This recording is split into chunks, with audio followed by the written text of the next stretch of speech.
Great. So welcome to another episode of Breakthrough, a Dale Carnegie podcast. I am Neville Delucia, co-host with my colleague Faith Wright, and we have the absolute delight and pleasure to host Scott Kelly in today's session. I'm excited to have you here, Scott, because I know that you started your corporate life at IBM Global Services and spent some time with KeySource Bank.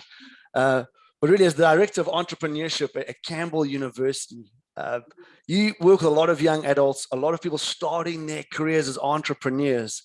And that's really one of the key target markets for us here with this Breakthrough podcast. So we'd love to just hear from you, if you wouldn't mind, just starting off with your story. How did you get into this and want to influence these future entrepreneurs? So please do share with us if you would. I appreciate this, Neville. Appreciate the opportunity. I love talking about this. I eat, sleep, drink entrepreneurial thinking. And a lot of our students are beginning to tell us the same thing about the desire to launch their own venture. And that sometimes takes many different forms. I mean, most students that graduate from college don't launch a business immediately, but they have side hustles and things turn into real ventures. So there's definitely a desire for young people to be charting their own course, and even within organizations. So we promote entrepreneurial thinking with the idea that it's not necessarily everybody's going to start their own venture, but this mindset of thinking like an owner, thinking like you, Neville. If you're the owner, if you are the leader of this organization, how do you think? And so my career has manifested this concept. I was at KeySource Bank in downtown Durham in 2009. And I knew I wasn't going to be a banker forever. I was doing investment banking, mergers and acquisitions, and it's really a roller coaster game. You're trying to sell. But when I was in downtown Durham, I got to know a lot of business owners and really loved the startup scene, was immersed with all these innovators and big thinkers, and really just wanted to expose teenagers to this environment. And that's really was the driving force behind creating a program that would immerse students in local business communities and increasing starting their professional network early. And really, so that was one direction. And so that was really a side hustle as I was working at a bank, right? And so the other side hustle that really pointed me a different direction to my day job. And like you said, my day job is I lead entrepreneurship at Campbell, and how that really started.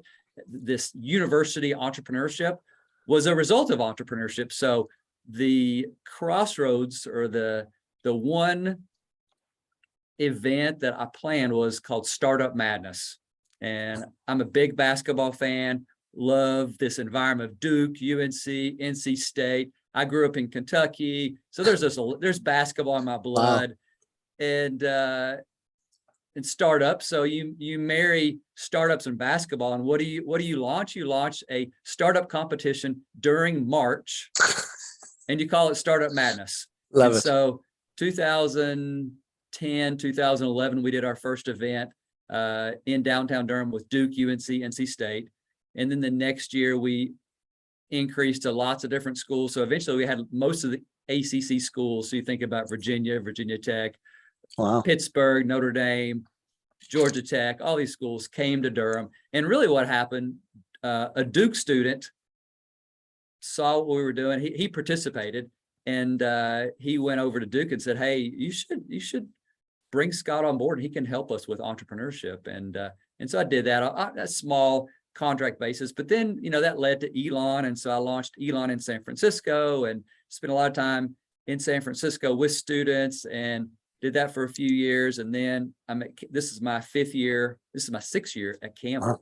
And so, but I attribute all that, all those experiences to that one event, one little bitty entrepreneurial venture of an event that just started to meet people, and that really started the journey of university entrepreneurship. Well, that's a breakthrough moment right there. It sounds like, okay, Scott. Well, I mean, you're right. As an entrepreneur, I want entrepreneur-minded individuals because they think differently. They are aware of the value of investing, but also understand the managing costs. They take appropriate risks, hopefully calculated ones. But one of the concerns too as an owner is I don't want people to have too many side hustles. I want to focus on the business that I'm employing them in, right? I want them to drive that. So if you think about this entrepreneurial spirit, how does a business leader create that environment so that he can retain the entrepreneur with a side hustle in his business, but also keep them motivated and stimulated to also contribute to the vision of me building a business? Because I want these entrepreneurial minded people in that company. What advice would you give me as an entrepreneur looking to recruit these talented people? We have great leadership at Campbell. My boss, if you will, at Campbell, he's the dean. And I feel like he trusts me, and we communicate a lot, and he really sets the vision and helps me see, okay, this is where we're going. And then allows me to brainstorm. Right now I have on my whiteboard in my office kind of our strategy. And that was the result of, he sent me a very long email with his vision and then expected me to articulate how we're going to accomplish that. Gotcha. And so as a leader, he has taken the time to set the vision and then trusted me enough to come up with the details of how we're going to accomplish that particular vision. So I think the walking around the office and getting out of the office, he stops by my office and has these happy collisions, just face to face. So yeah, trust and vision and leadership has been my experience. I love that. Happy collisions is right. So that's about communication, isn't it? So you're getting the directive from your boss, and that communication certainly leads to trust, and it's the ownership that you're taking. I love that drives and gets that going. So if you think about these people that are going out and wanting to get into the workspace, and they want to show up as their best selves when they're either interviewing or starting I must put a caveat there maybe. Sometimes I think the best sales job a person does is in the job interview. So what can we do to show up when we're starting to work so that people can see that we're the right person? What advice would you give these young entrepreneurs that are working at a startup, at an established business, or going on their own, that they show up as their best selves? Sure. If you could come to a job interview, a pitch, a face-to-face coffee meeting with your authentic stories of how you have articulate, how you've really taken to heart these characteristics that you believe in. For example, let's give an example. So what we do in our summer program, the one activity that students really enjoy is called rejection therapy. And a Duke alumni went through 100 days of rejection therapy. And so we talk a lot about rejection, and we do it actually. And so the students will set up a scenario where likely they will get rejected. So for example, they will call a pizza place to ask for a complimentary pizza. And so we go through this scenario. And so the students really learn about what it means to be rejected, and then on the backside, how to recover from that and to come back and to really take that and to be strengthened and to grow through that experience. So I think the stories behind who you are can really be powerful and to really help an employer or help an investor or whatever one-on-one meeting that you're in. That could really help make a connection with people and help people understand who you really are. That's an exercise that you take people through. And I think that is so more important because you are able to face rejection head on. I was wondering, what do you think is the biggest challenge that entrepreneurs face, and how do you help them overcome it, aside from the fear of rejection? Sure. So I'm convinced that our young people need to create more.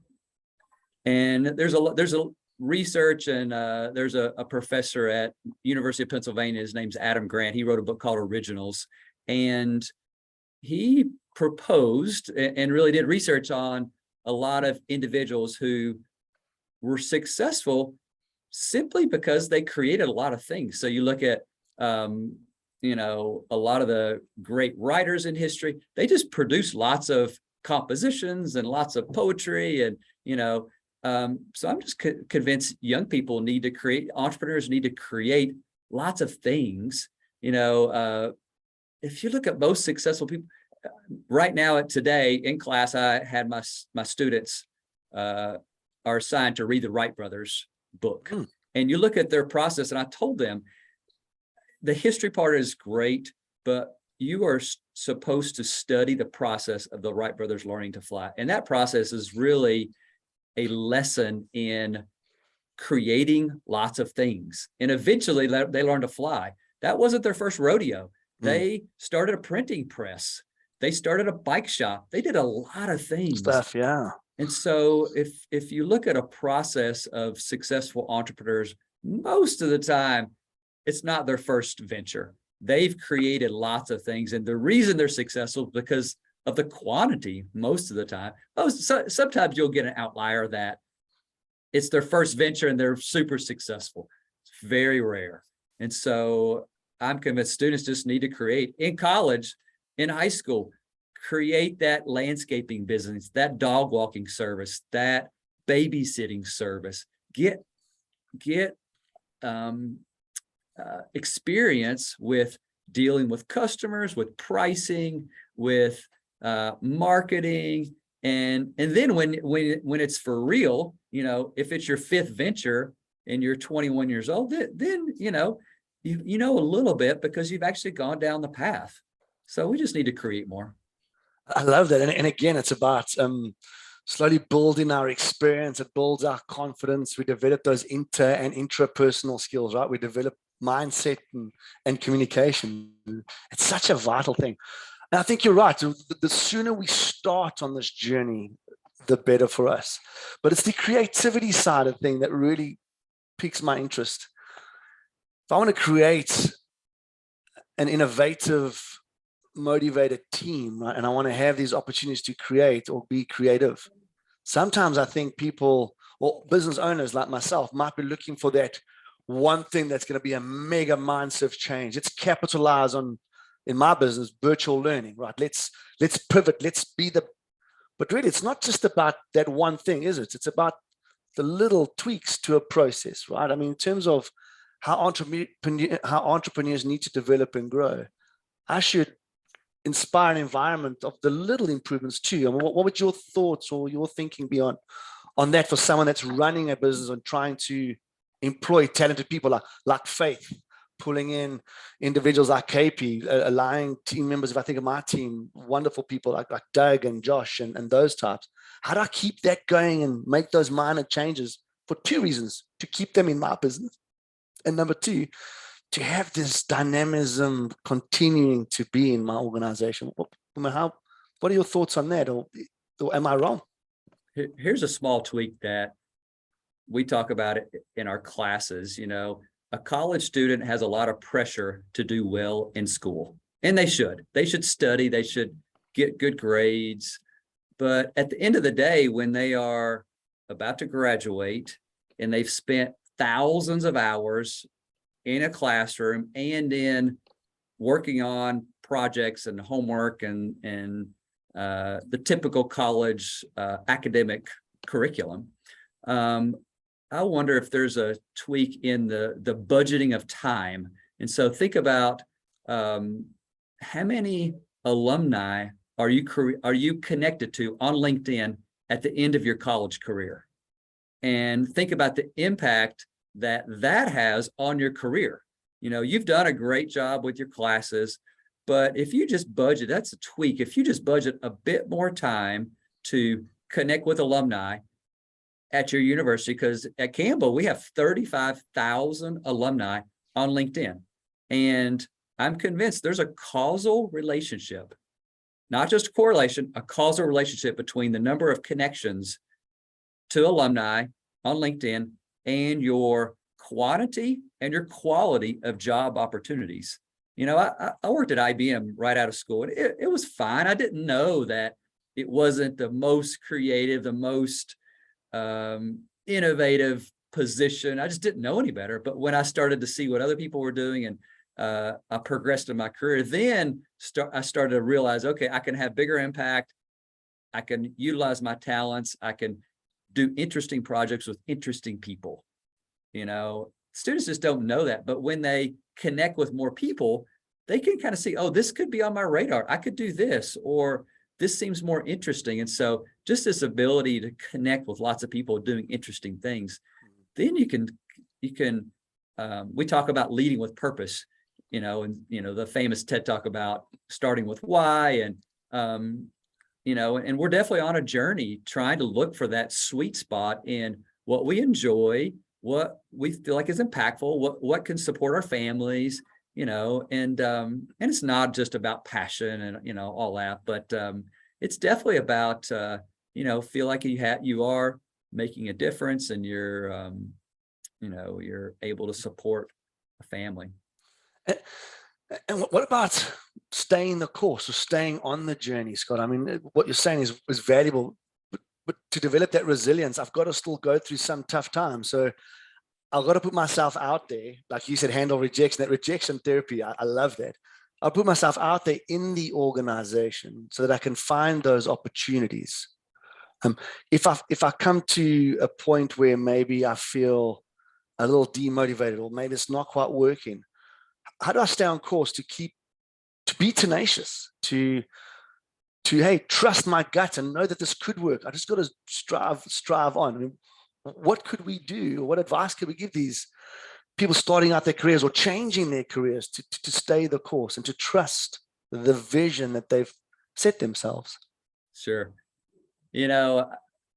I drive a lot. I have a commute to Campbell. I'm driving around the state to meet with people, and I see a lot of students with earbuds in their ears, and my teenagers are listening to lots of music.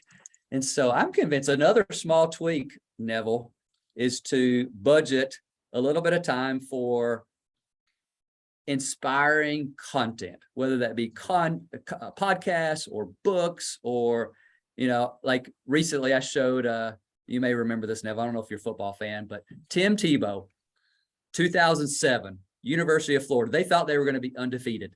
They came out and lost the season opener in the swamp at University of Florida. And of course, it was devastating, and Tebow comes to the press conference and basically says tearfully, "I'm sorry. I'm really sorry. I thought we were going to have an undefeated season. But I'll tell you this, a lot of good is going to come out of this. And I can tell you that you will never see anybody push this team as hard as I'm going to push them. And you're not ever going to see anybody work as hard as we're going to work the rest of the season." And they won. They did. And that's leadership. And if you can, and that motivates me. I don't know if that motivates anybody else, but that motivated me. And those words are actually etched in the front of the stadium, right? And so that motivated all his teammates. And so you kind of got to find what's going to motivate you, and budget a little bit of your music time. I don't know who you like to listen to, Neville, but your Zach Bryan and your Elvis and your, Creedence Clearwater Revival, or whoever you listen to, but, put a little Dale Carnegie book, or, whatever, right? We need to listen to How to Win Friends and all the content that you all have, right? And We got to nurture our minds, right? Because that's really what creates that growth curve. I mean, that's really what creates that growth curve. And I love how you say we got to allocate that time. And it's not that it's significant. I mean, Cornelius Kirk was sharing with us just a moment ago about 1% of your day is 15 minutes, man. 15 minutes. There's a lot we can do in 15 minutes. 2 15-minute slots is a TED talk. It's a chapter of a book, if not more. So I love how we just do that minor tweak to be better and to become more, you know. Absolutely. What if someone is super tired? Like if you think about an entrepreneur that is just exhausted and they try to manage their time as much as they can, but what would you say if they're on their breaking point? How do they get through that breakthrough? What's your piece of advice to them to keep going? Wow. There was an article actually in the Wall Street Journal a couple of days ago about the return of corporate retreats, right? And this is a question that a lot of my students will ask our guests, you know, when we have guest speakers. It's an important work-life balance and recognizing that you are an emotional creature that cannot work all the time. I work, you know, but I've got 2 kids at home, 2 teenagers that I try to spend time with. And yeah, I think there's an understanding and a realization that entrepreneurs are totally driven, but at the same time do have this point where you need to recharge. So, and I frequently ask, how do you de-stress? Actually, a student came to me after class today, and because I just gave these assignments, she said, I am totally overwhelmed. I'm totally overwhelmed. Basically, I can't do what you just assigned to me. Can't do it. And I said, don't do it. Don't do it. It's in the grand scheme of things, it doesn't really matter. You know, you're supposed to read 42 pages in the Wright brothers book. If you don't do that, you know, if you're totally stressed out and just at your break point, you got at some point, you have to look at your list and say, I cannot do that. A lot of my friends have said and have emphasized, maybe what you do is not as important as what you don't do, right? And at some point, that felt funny for me to tell a student, don't do what I just told you to do. But if you come to me and say, I am at my breaking point, like, okay, well, you got to choose something not to do. Are you going to not do your accounting, or you're not going to do my work? You know, maybe I would say, don't worry about accounting. You know, nobody needs accounting. But you know, I think there is a point where you have a long list of to-dos and you have to say, what am I not going to do? Maybe that's a valuable exercise. I think it's great. I mean, I know that you enjoy the outdoors, and you know, go to the outdoors with your family and your kids and stuff. And I think that's definitely one way that's good to get that recharge. I certainly imagine that for you, making those decisions and prioritizing those things that are important for us.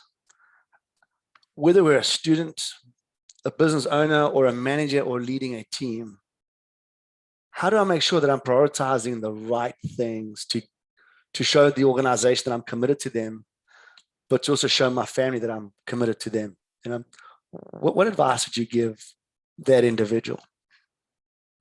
Well, that's great. I mean, I have frequently tried to ask my wife what she would like me to do when there are these questions. You know, you have your friends and your family that you need to communicate with. I think it's a little bit like a friend of mine who's about to take over a restaurant, and she is looking at the menu and basically saying, we need to cut the menu. And that's what a lot of restaurants, you know, now Cheesecake Factory, they've got, you know, 98 items, they've got everything. But a lot of restaurants, the really nice restaurants, decide what they are good at, and that's what they're going to do, right? And so I think a lot of us have to decide what are we good at, and then what do we need to outsource, and yeah, and what's the most valuable use of our time given our talents and our constraints, and be really good at those, and then and then don't do some things and then outsource others. I just love that. And I just love how it's a well-rounded focus that you have to allow us to make the right decisions, whether we're starting in our careers or running a business. I think it's a nice perspective that you're giving here for us. And thank you, Scott. I really appreciate you sharing that. As we come to an end, I guess I really would love to know from you, what advice would you give? 2 areas of focus, if I may. Number one is that student entrepreneur that wants to go on their own right out of college, right? What advice would you give that person? And then possibly the follow-up to that would be, what advice do you give to someone that's recruiting that person? Just some insight from you. A last question, if you will. Sure. Well, Neville, and Faith, the greatest educational experience I ever had was in Oakland, California, across the across the bay. It was a startup weekend. If you're not familiar with startup weekend, you show up on Friday. A lot of community members, about 100 people show up, and you have 20 or so people pitch ideas on Friday night. And I was there because I was there with 12 Elon students, and they participated in this startup weekend. And they joined the teams. A few of them pitched things. They didn't win per se, but they did join a team, and they worked from Friday night until Sunday night. They worked a lot too. They worked into the night, Friday night, early Saturday morning, slept a few hours. Then they came back, worked all day Saturday, into the night on Saturday, and then on Sunday afternoon, they presented their prototypes and their go-to-market strategies on these products that they had worked on the weekend.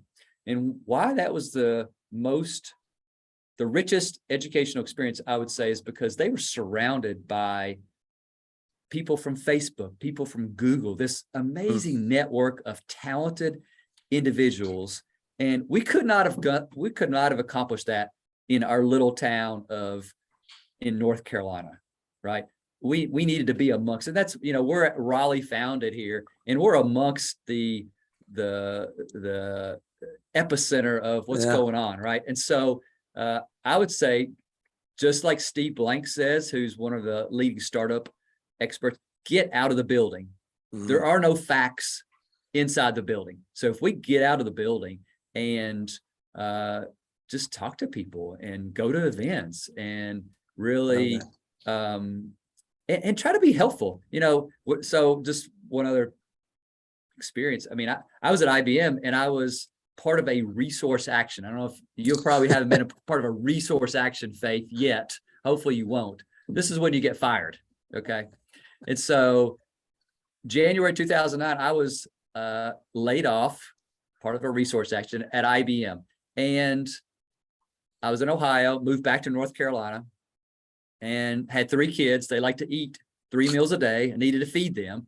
So I'm trying to figure out what to do.